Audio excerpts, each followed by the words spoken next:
อยู่แล้วตอนนี้ซื้ออยู่เบิ่งแป้นก็หูละเอา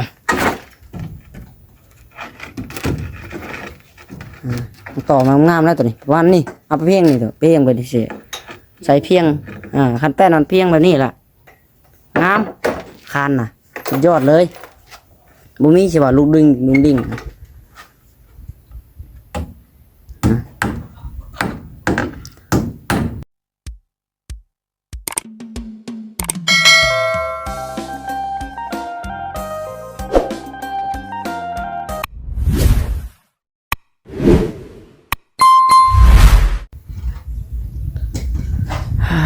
โตพี่น้องเนาะเอาหันซ้ายแลกขวาพี่น้องเนาะอยู่ที่บรรยากาศแดดเปรี้ยงๆเลยพี่น้องเอ้ยโตพี่น้องเบิ่งตะเวนโตดีซึ่งหน้าผากเลยโอ้ยเอาจังใดครับพี่น้องเนาะโดยมาพบพอกับทางน้องไซลาอีกคือเก่าพี่น้องเนาะเส้นเก่าเส้นเคยเส้นเดิมพี่น้องเลยเพิ่มเติมมื้อนี้เนาะสิมาอัปเดตให้แม่FC ที่หักแพงเบิดสู่คนพี่น้องเนาะเฮ็ดเวียกกันพี่น้องเอ้ย2อ้ายน้องเนาะน้องหล่าน้องถวยทองพี่น้องเอ้ยคือมื้อนี้เนาะทั้งพอค่าเวียกเบิดพี่น้องเป็นเคยเพิ่นจัดงานแจกเนาะแจกพ่อเฒ่าสุนทรพี่น้องเอ้ยเพิ่นกำลังเฮ็ดงานอยู่พี่น้องเอ้ยตอนนี้บ่าวทรงยังก็เป็นเคยเพิ่นไอ้กันกับเป็นลานชายอยู่พุ่นแหละพี่น้องเอ้ยเนาะเอามื้อนี้พี่น้องเอ้ยจังไดก็ขอขอบใจ FC หลายๆคนเนาะที่เข้ามาเป็นกำลังใจและติดตามคลิปของน้องไซล่าพี่น้องเอ้ยตลอดมาขอบใจหลายๆพี่น้องเอ้ยเมื่อวานนี่ก็ขึ้นเฮือนขึ้นซ่านน้องก้อยพี่น้องเอ้ยเนาะเสร็จสิ้นถือว่าสมบูรณ์ไปโดยดีพี่น้องเอ้ยมีแต่ทางน้องหลานน้องไปท่องกับน้องน้องเพิ่นพี่น้องเอ้ยเมื่อคืนนี้เนาะนอนน้ำกันพี่น้องเอ้ยน้องหลานน้องไปท่องก็ได้พี่น้องเอ้ยเนาะเพราะว่าอย่างพี่น้องเอ้ยน้องจ้อยเพิ่นนอนเป็นครูน้องจ้อยพี่น้องเนาะเพราะว่าทั้งแม่เพิ่นที่แรกพี่นอนมาแล้วเพิ่นเมื่อพี่น้องเอ้ยเนาะถ้าน้องหลานน้องตัวทองก็ได้นอนน้ำกันพี่น้องในเมื่อคืนนี้ก็บ่ได้ฟันดีฟันยังเราพี่น้องเนาะรับโพดเรื่องถวยบวงกับเมียนแล้วละพี่น้องเลยเนาะยังหน่อยบ่ร้ายปันได้ยังก็ได้เนาะเดินสั้นก็เก็บแล้วก็พากันจูดแล้วพี่น้องเลยเต้นนี่ยังกับเพิ่นเมื่อแล้วพี่น้องเนาะเมื่อเช้านี้เนาะเอาจังไรกับพี่น้องเลยเดี๋ยวมาอัปเดตเบิ่งเฮือนน้องไปท่องสักก้อนมาสั่นกำลังเล่นเครื่องเจาะอยู่พี่น้องเลย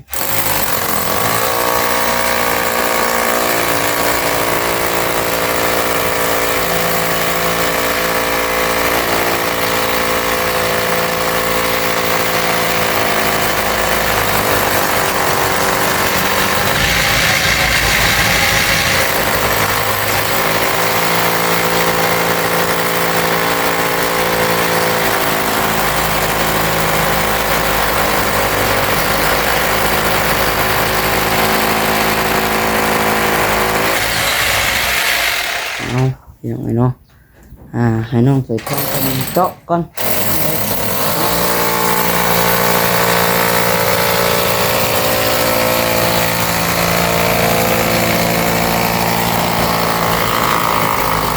ท่องก็คือว่าคืบหน้าไปหลายเติบพอถึงก้นอยู่พี่น้องเนาะใช่ก็ได้พี่น้องเลยถอดแล้วเนาะสำหรับกอพี่น้องถอดแล้วเดี๋ยวน้องใส่ท่องกันให้น้องเจาะก่อนเดี๋ยวน้องจะแป้นซอยเพิ่น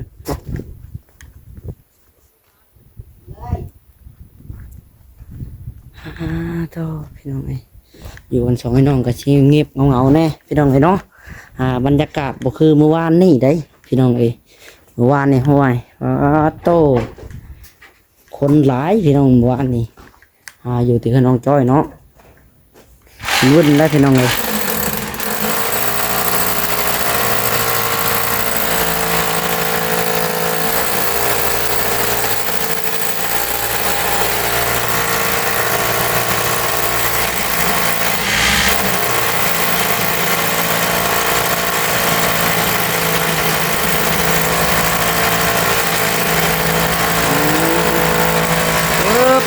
เอา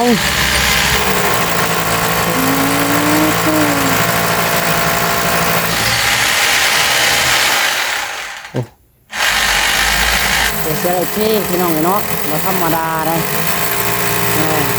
ถ้าน้องหลาก็ได้ก็จะขึ้นโตพี่น้องเนาะก็จะขึ้นโตกับลุยเห็ดเรียกที่เต้าพี่น้องเลย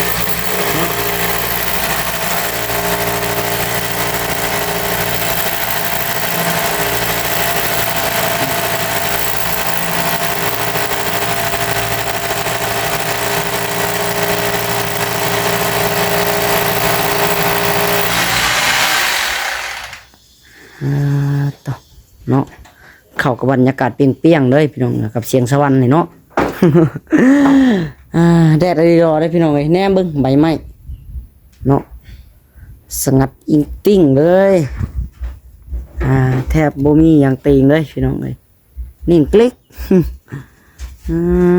ต่อยังใครแต่ได้ยินเสียงจักจันห้องอยู่พี่น้องเลย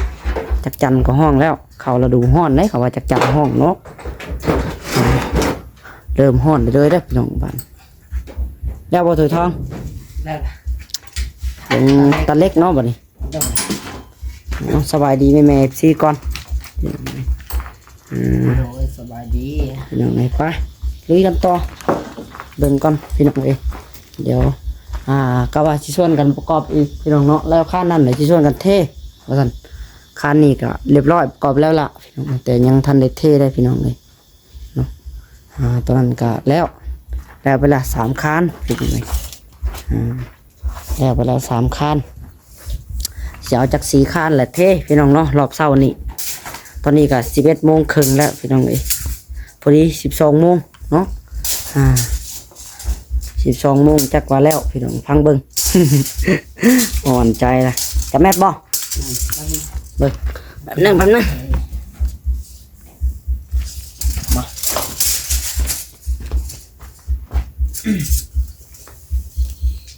แค่กันเล็กหรอวะดึงสุดเสาเลยทั้งหมดเลยกันเล็กอะไรมี3 เมตร3 เมตร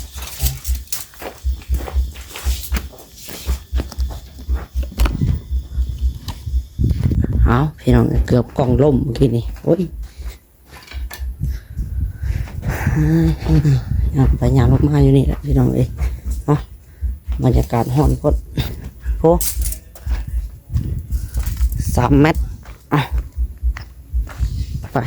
ดึงไปจับนี่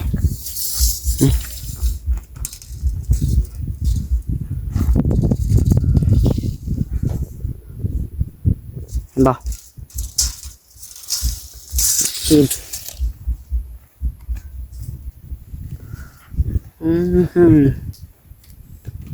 ลมมาเลยหนึ่งก็เย็นมีแห้งแล้วพี่น้องเนาะโดนให้ล้มเถื่อ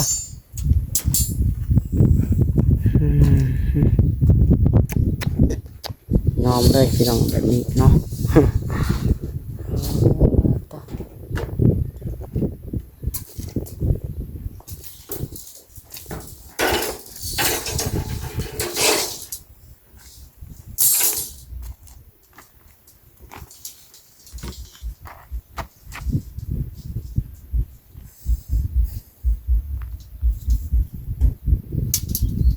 เลยเอาตารถเดี๋ยวจับให้ห้อนนอนเล็กนี่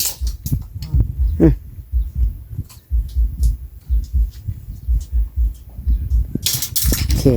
ไป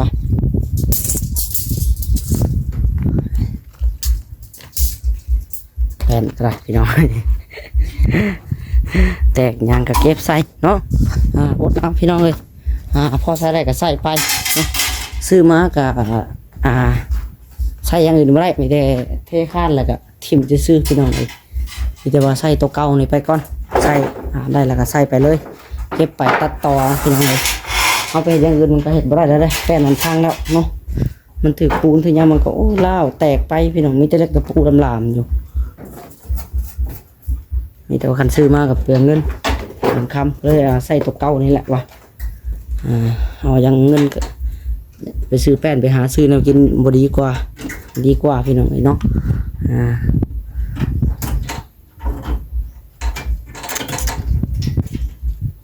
ได้โอเคบ่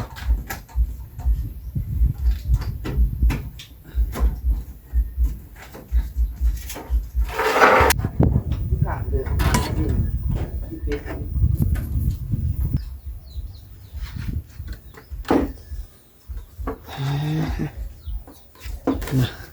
มึงเทิงได้พี่น้องบ้านนี่จะทานข้าวล่ะผัดด้วยลองผัดด้วยนี่เข้าไป ลมหมุนนะพี่น้องลมหูกุด อ๋อ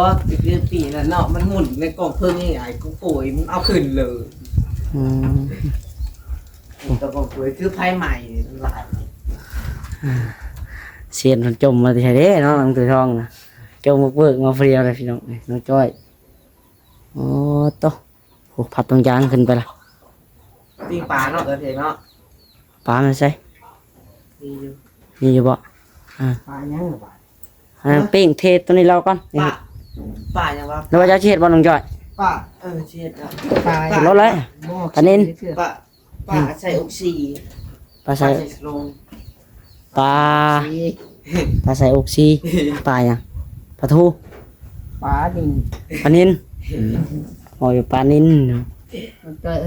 ปลาใส่อกซีไปเลยพอนั้นน้ำก็อยู่เดี๋ยวปลาใส่อกซีโอ้ยอึดเนื้อดีเนาะสิมาเห็ดน้ำหาก็มีเฮือนแล้วเพราะเห็ดเช่นเขามีแต่แล้วบ่เวียนเฮือนล้างถ้วยไอ้เห็ดเช่นโยเขาข้าวเวียกบ่เนาะเจอสึกนักได้เพิ่นพี่น้องเอ้ยเนาะคือน้องวีวัดเขาว่าเพิ่นบ่ค่าเวียกค่างานจะว่าเขามาล้างยักเมียนอยู่ดอกเฮือนนำเนาะอันนี้บัดเพิ่นไปปัดไปตัวนี้ปุ๊บต่องานอีกไปบ่ได้นี่เป็นงานแจกเป็นลานชายลานสาวเพิ่นเนาะไว้ได้อีกพี่น้องเอ้ยเนาะไอ้พวกนั้นเป็นไผ่เป็นเคยเพิ่นบาดนี่บ่ไปว่าเพิ่นมากินควายบาดนี่เอ้าคอยเฮ็ดเอาจะเป็นละยินเฮือนซื่อยินเฮือนซื่อคือน้องทองอุกหยังเนาะแต่ละมื้อก็ทูอยู่ไปแล้วพี่น้องเนาะปัญหาก็มีเฮือนแล้วว่าซั่น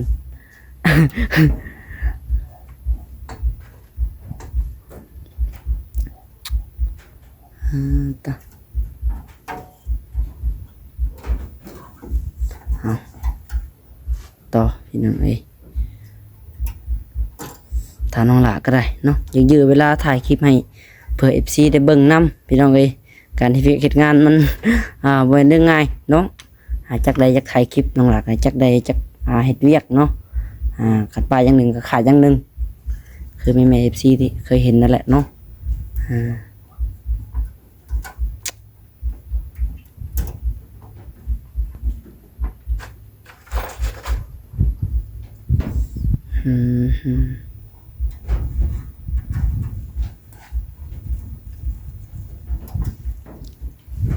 เรียบร้อยแล้วป่ะนี่น้องเนาะถือทองตอกแป้นแล้วบัดนี่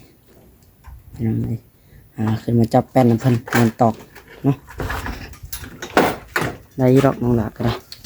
จับเบื้องเดียวก็อยู่แป้นไข่ยอกตัวนี้มันแป้นงามอยู่เป็นมันได้อยู่แล้วตัวนี้ซื้ออยู่เบื้องแป้นก็หูละเอา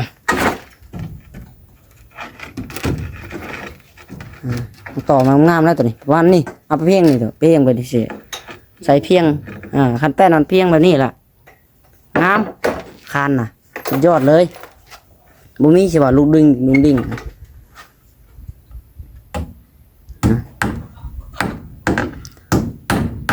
รถลูกกระยามันตอกตะปูคอยเข่าพลังกระดึงแป้นออก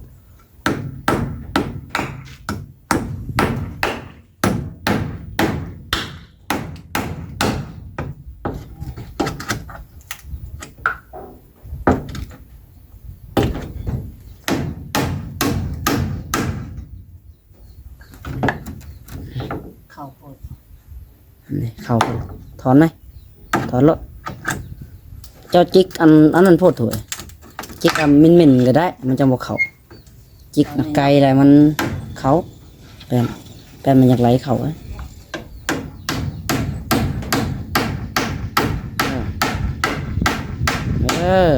น้ำเลยยังสิเอาเข้าว่าตอนนั้นพอเข้าก็ชุบเข้า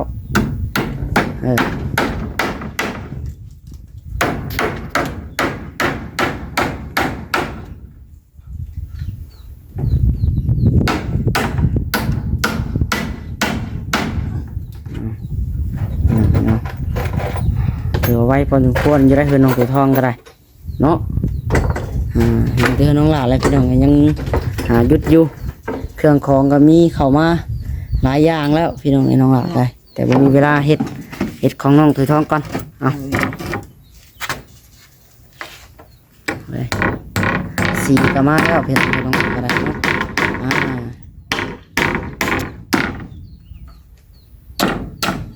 ทางผู้หลักผู้ใหญ่เพิ่นซื้อให้พี่น้องเลยสีทากามีบล็อกปูนเล็กเครื่องมีแต่พร้อมเห็ดแต่ก็บ่มีคนเห็ดพี่น้องเลย มีแต่คอยเห็ดไปสิแหละเนาะจังใดพี่น้องมันค่าเวียกอยู่กันว่าบ่ค่านี่แบ่งกันเห็ดแล้วพี่น้องเขาว่าสิแบ่งเห็ดพี่น้องคือท้องผู้ละคนผู้ละหลังเนาะแห้งซ่าไว้ตื้มพี่น้องเลยให้มีคนจับให้แห้งซ่าให้บ่ได้หยังสรุปสุดท้ายเจ้าก็ยากข่อยก็ยากมุ้ยไฟได้บ้านเลยมาเห็ดซอยกันส่วนน้องตัวทองเพิ่นมาเทคันเพิ่นก่อนว่า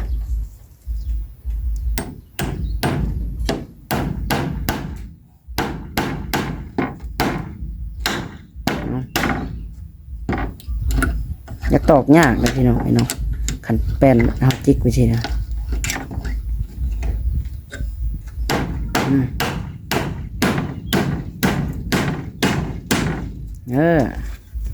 งามเลยแบบนี้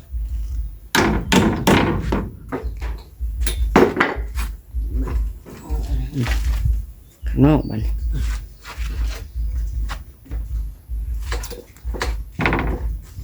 เอา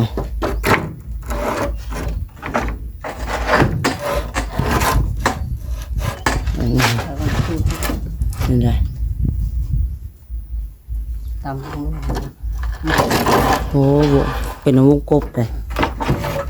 ถวยเป็นเจ้าก้อบ่เจ้าก้อเลยนะก้อมันบ่ดูหัวมันนี่ตัวนี้นะสมันก็ว่างแป้นใช้ได้ล่ะ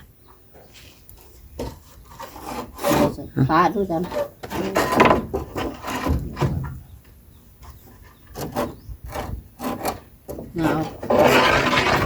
ไปพี่น้องเลยเดี๋ยวน้องลาหยุดก่อนเนาะขออนุญาตพี่น้องเลยเดี๋ยวยังถ่ายต่อเพิ่งช่วงชี้ยากแล้วตัวนี้ไปพี่น้องเนาะเรียบร้อยบัดนี้เนาะเขาแบบตักแห่เทแล้วน้องดาก็ถ่ายอีกจะได้เจ้านอนแต่ก็พอแล้วพี่น้องเลยเรียกเทมันแล้วก่อน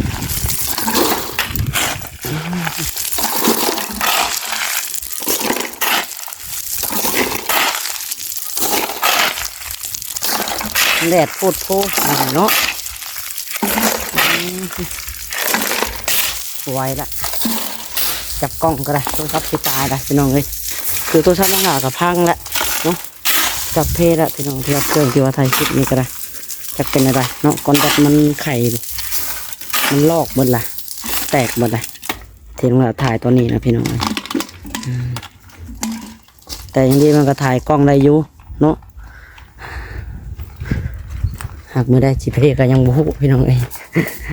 พอมันคว้าเบิดแล้วกาวมันติดจักไม่จักคว้าเบิดเลยไปพี่น้องเลยโอเคเนาะสำหรับคลิปนี้ก็ได้ สิประมาณนี้แหละพี่น้องเลยสิขอตัวลาไปก่อนพี่น้องเนาะไปพอกันคลิปต่อไปพี่น้องเลยขอให้เราเขาบอกกันจ้ากำไรบ่งามแต่ว่าผิดพลาดแต่ละคลิปที่ผ่านมาเนาะพี่น้องเนาะต้องกราบขอโทษขออภัยหลายพี่น้องเลยเอาสำหรับคลิปนี้ก็จะขอกล่าวคำว่าสบายดีพี่น้องเนาะบ๊ายบาย